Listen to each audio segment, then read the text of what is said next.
Olá, tudo bem? Seja bem-vindo ao canal Meu Momento com Deus. Nessa ocasião nós teremos mais um estudo guiado, mais um momento de reflexão, mais um momento de relacionamento com o nosso Deus. É por meio desse estudo que nós desenvolvemos esse relacionamento. É importante? Sim, com certeza. Adquirimos conhecimento, sabemos aquilo que agrada a Deus, temos o direcionamento para o caminho, que nos aproxima de Deus e que nos conduz à vida eterna. Certa vez Jesus disse que nós deveríamos investigar a palavra de Deus, estudar a palavra de Deus, porque é na palavra de Deus que eu e você vamos encontrar a respeito da vida eterna. Isso é muito importante. O estudo guiado proporciona exatamente isso. Antes de nós adentrarmos ao estudo de hoje, estudarmos um pouquinho sobre o tema que foi separado dentro do contexto do Evangelho de Marcos, eu quero convidar você que está comigo para nós buscarmos a presença de Deus por meio de uma oração. Então, vamos orar juntos? Senhor Deus, que estás nos céus, muito obrigado, Pai, por ter nos concedido mais uma vez a oportunidade de meditar na Tua Santa Palavra. Que nessa ocasião, mais uma vez, o Teu Santo Espírito exerça influência na nossa vida, para que nós não apenas sejamos conhecedores da Tua Palavra, mas principalmente pessoas que vivem a Tua Palavra.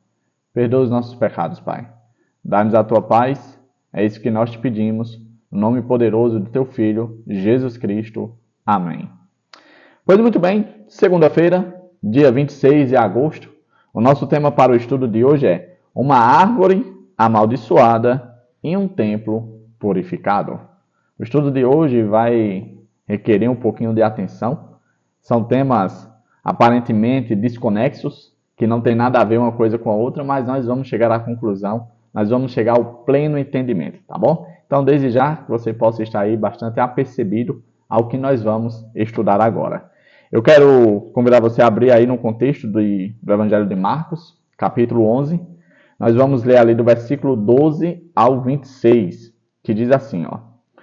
No dia seguinte, quando estavam saindo de Betânia, só relembrando o desfecho do estudo de ontem, após a entrada triunfal, Jesus se dirige ao templo e, como já estava tarde, Jesus decide se retirar e ele vai para Betânia com seus discípulos. O contexto que nós estamos lendo é após essa situação. Então, no dia seguinte, quando estavam saindo de Betânia, Jesus teve fome. Vendo à distância uma figueira com folhas, foi ver se encontraria nela algum fruto. Aproximando-se dela, nada encontrou a não ser folhas, porque não era tempo de figos. Então lhe disse: ninguém mais coma de seu fruto. E os seus discípulos ouviram-no dizer isso. Chegando a Jerusalém, Jesus entrou no templo e ali começou a expulsar os que estavam comprando e vendendo. Derrubou as mesas dos cambistas e as cadeiras dos que vendiam pombas. E não permitia que ninguém carregasse mercadorias pelo templo. E os ensinava dizendo: não está escrito? A minha casa será chamada casa de oração para todos os povos? Mas vocês fizeram dela um covil de ladrões. Os chefes dos sacerdotes e os mestres da lei ouviram essas palavras e começaram a procurar uma forma de matá-lo, pois o temiam, visto que toda a multidão estava maravilhada com o seu ensino. Ao cair da tarde, eles saíram da cidade. De manhã, ao passarem, viram a figueira seca desde as raízes. Pedro, lembrando-se, disse a Jesus: Mestre, vê, a figueira que amaldiçoaste secou. Respondeu Jesus: tenham fé em Deus. Eu lhes asseguro que se alguém disser a este monte: levante-se e atire-se no mar, e não duvidar em seu coração, mas crer que acontecerá o que diz, assim lhe será feito. Portanto, eu lhes digo: tudo o que vocês pedirem em oração, creiam que já o receberam, e assim lhes sucederá. E quando estiverem orando, se tiverem alguma coisa contra alguém, perdoem-no, para que também o Pai Celestial lhes perdoe os seus pecados. Mas se vocês não perdoarem, também o seu Pai, que está nos céus, não perdoará os seus pecados. A gente, quando olha esse contexto, percebe que tem vários assuntos aqui. E a gente, às vezes, fica procurando como correlacionar cada um deles, como conectar. Então, vamos ver os pontos que eu separei aqui para a gente poder chegar ao pleno conhecimento. O primeiro ponto fala assim, ó, de manhã, vindo de Betânia, que era apenas 3 quilômetros de Jerusalém, Jesus teve fome. Vendo uma figueira com folhas, foi até ela para talvez encontrar alguns frutos precoces. Interessante que quando Jesus chega até a figueira procurando alguns frutos, a Bíblia ela é bem exata ao dizer que não era o período de figos. Ou seja, seria raro encontrar algum fruto ali. E como o ponto até mesmo disse, poderia haver alguns figos precoces, alguns frutos que nasceram antes do período de dar figos. Aqui a gente já começa a pensar, por que é que Jesus foi até uma árvore procurar um fruto que não estava na época de dar frutos? Qual era o propósito que estava por trás dessa busca por Jesus? No fruto, em uma árvore que, na prática, não poderia dar frutos naquele período do tempo. Vamos entender. Um outro ponto que eu separei diz assim, ó. Mas Jesus não encontrou nenhum fruto e disse à árvore, nunca mais alguém coma dos seus frutos. A gente, quando olha para essa cena, pensa, nossa, como Jesus foi arbitrário, né? Como ele foi ignorante, como ele foi antecipado. Né? Ele cobrou algo daquela árvore que ela não poderia dar. Né? Só que Jesus estava se utilizando daquela árvore para ensinar algo muito mais complexo. Os discípulos, coitados, não conseguiram compreender naquele instante. Pensaram que talvez Jesus tivesse acordado mal-humorado. Mas não era isso. Em seguida, ele adentra a um outro contexto da história. E aí, com base nesse contexto, quando a gente finaliza ele, a gente entende o que de fato ele queria ensinar com essa situação da figueira. Vamos avançar. A próxima cena provavelmente tenha ocorrido no pátio dos gentios, onde eram vendidos os animais para sacrifícios. Uma prática iniciada por Caifás havia pouco tempo. Perceba que no pátio, onde era, vamos dizer assim, o espaço reservado para as pessoas que não faziam parte da nacionalidade de Israel, de Judá, esse pátio estava sendo ocupado com um ambiente de venda, um comércio, né, uma feira. Possivelmente, por conta dessa situação, os estrangeiros não conseguiam ter ali o seu momento com Deus, o seu momento em silêncio de oração. Você consegue fazer uma oração singela, uma oração sincera, uma oração de entrega a seu Deus em um ambiente barulhento? Você pode até conseguir, mas você vai confirmar comigo que é preferível um ambiente silencioso, calmo e tranquilo, para você poder se conectar, para você poder se relacionar, se entregar por inteiro em oração ao seu Deus. Por isso que quando Jesus chega àquela cena, ele faz uma grande repreensão. Ele diz, não está escrito, e aí ele usa um contexto lá de Isaías, não está escrito que essa casa seria conhecida como uma casa de oração para todos os povos? Como ela pode ser uma casa de oração se não há espaço para oração? Se o ambiente foi transformado em comércio? Se o que está sendo enaltecido aqui é a questão financeira?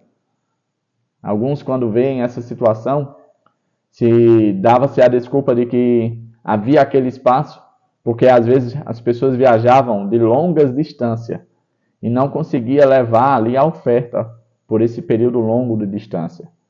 E aí, esse espaço criado para comercializar ofertas e sacrifícios era um meio para que essas pessoas pudessem ofertar, que essas pessoas pudessem sacrificar. O problema é que aquele espaço estava sendo mal utilizado. O problema é que, por conta daquela situação, as pessoas estavam deixando de se relacionar com Deus. Principalmente as pessoas de fora do povo de Israel. A crítica de Jesus ela se centraliza nesse ponto. O povo de fora de Israel não conseguia se relacionar com Deus de Israel, por conta do próprio povo de Israel, por conta da liderança da igreja da época. E aqui vem uma grande aplicação para mim e para você. Será que nos dias atuais nós não estamos fazendo a mesma coisa que os líderes da época? Será que nós, de alguma forma, não estamos impossibilitando que as pessoas que não têm um relacionamento com Deus construam esse relacionamento? Por aquela situação, os gentios, os estrangeiros, os que não conheciam a Deus, estavam impossibilitados. Esse mesmo problema pode acontecer também nos dias de hoje. Temos que estar percebidos quanto a isso. Um outro ponto que eu destaquei. Jesus ligou duas passagens do Antigo Testamento como uma repreensão contundente ao comércio profano. Ele insistiu que o templo deveria ser a casa de oração para todos os povos. E aí eu citei o contexto lá, que usa como amparo, né, ao que Jesus disse, Isaías 56, verso 7. Incluindo, enfaticamente, os gentios. Na manhã seguinte, voltando para a cidade, os discípulos ficaram surpresos ao verem que a figueira estava seca desde a raiz. Ao explicar o que havia acontecido, Jesus ensinou sobre a oração e perdão. O que tudo isso significa? Já que quando a gente lê de maneira assim, solta, alheia, sem se concentrar, sem procurar entender, a gente fica meio que um nó, um ponto de interrogação na nossa mente. O que é que uma coisa tem a ver com a outra? Será que são contextos diferentes? Será que iniciou-se uma nova história? Vamos procurar entender. Primeiro, vamos ao ponto. Jesus estava indo a Jerusalém, saiu ali de Betânia cedinho, teve fome e foi até uma figueira. A figueira, a Bíblia diz que ela só tinha folhas. Não havia frutos. Não era tempo de dar frutos. Jesus tece uma maldição para aquela figueira, dizendo que nunca mais ninguém iria comer o fruto daquela figueira. Então eles vão para o templo. O templo estava contaminado. O templo estava subvertido, né? Estava sendo praticado coisas que não deveriam ser praticadas no templo. Comércio, né? Venda. Não condiz com a prática litúrgica de um templo. E ali Jesus purifica, derruba, expulsa os cambistas, bota para fora as pessoas que não estavam ali com o interesse de se relacionar com Deus, para que voltasse até ali um ambiente saudável para uma relação genuína com Deus. Ou seja, acontece a purificação do templo. A Bíblia diz que quando Jesus faz isso, os líderes religiosos começam a planejar o quê? A morte de Jesus. Eles não gostaram. Eles não gostaram da atitude de Jesus, eles viram que as pessoas começaram a simpatizar com o discurso de Jesus, com os ensinamentos. Na cabeça deles, eles temeram a influência de Jesus. E ali eles começaram a planejar, comentando o seguinte: nós precisamos ver uma forma de silenciá-lo. Nós precisamos ver uma forma de matá-lo. Porque se ele continuar, a gente vai perder o nosso espaço. Quando eles voltam, eles se deparam com a figueira que estava no caminho. Como é que ela se encontrava? Seca. Davi, o que é que essa figueira tem a ver com a história anterior? Preste atenção. Quando os discípulos se deparam com aquela cena, eles chamam a atenção de Jesus e dizem: olha, mestre, o que aconteceu? A figueira secou completamente até a raiz. Interessante que isso só acontece quando eles retornam, após o evento do templo. O que Jesus estava querendo dizer com tudo aquilo, simplesmente, era a situação em que os líderes religiosos se encontravam. A princípio, ele tinha suas folhas verdes, aparência de fé apenas, nem o fruto. Nem o fruto. Porque os líderes religiosos só tinham, de fato, aparência de fé. Eles não produziam frutos. Depois que Jesus vai lá, depois que Jesus purifica o templo, depois que Jesus coloca um ambiente saudável para a adoração do Deus verdadeiro, o que é que eles deveriam fazer? Dar glórias ao céu. reconhecer que Jesus estava certo. O que foi que eles fizeram? O contrário. Eles planejaram a morte de Jesus. E aqui a gente consegue entender por que Jesus chama à tona a respeito do perdão, a respeito da oração. Por isso que Jesus chama à tona o quão importante é perdoar os outros para poder ser perdoado por Deus.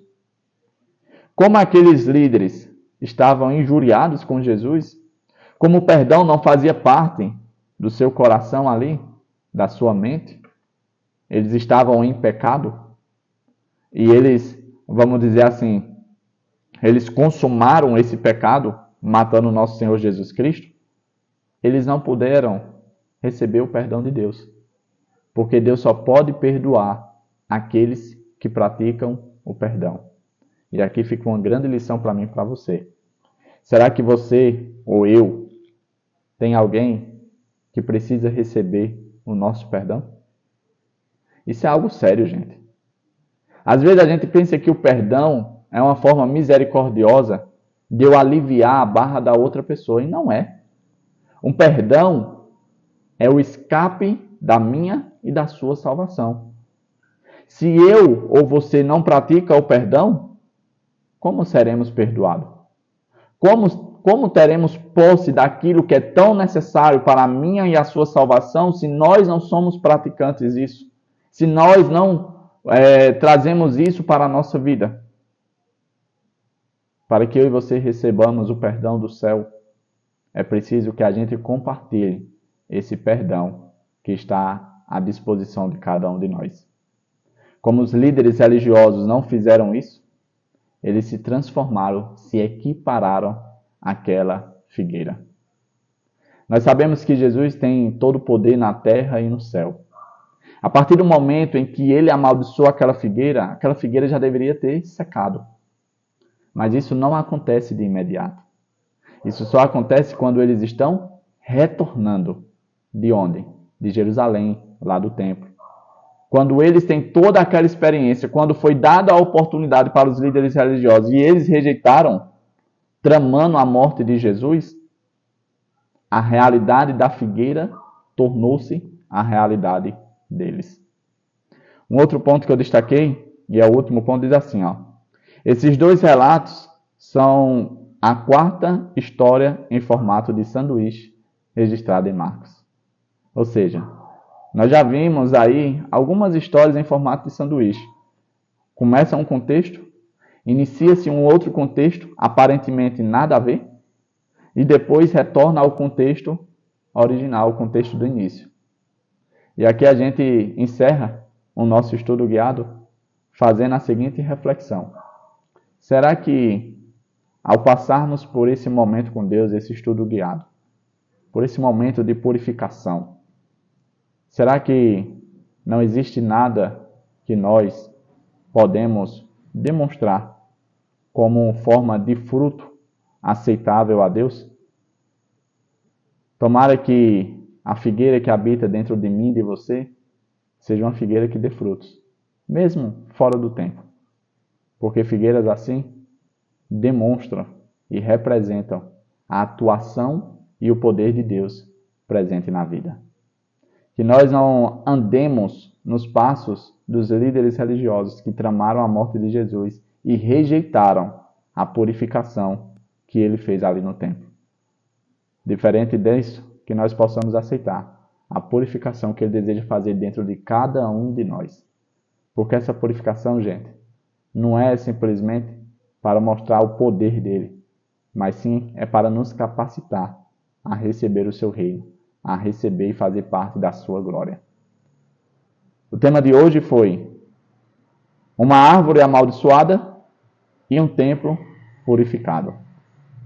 Que nós possamos estar apercebidos de todos os ensinamentos, porque todos eles devem falar ao meu e ao seu coração. Todos eles têm alguma coisa para nos ensinar. Que o Papai do Céu continue a nos abençoar, continue a nos trazer para momentos como esse, de reflexão, de estudo na palavra. Porque é por meio dessas reflexões, desses estudos, que nós não apenas conhecemos qual é os planos de Deus, a sua vontade para mim, a sua vida, mas também entendemos o seu precioso caráter. Como o reino de Deus funciona. Reino esse que nós almejamos fazer parte. É isso. Até a próxima e tchau, tchau.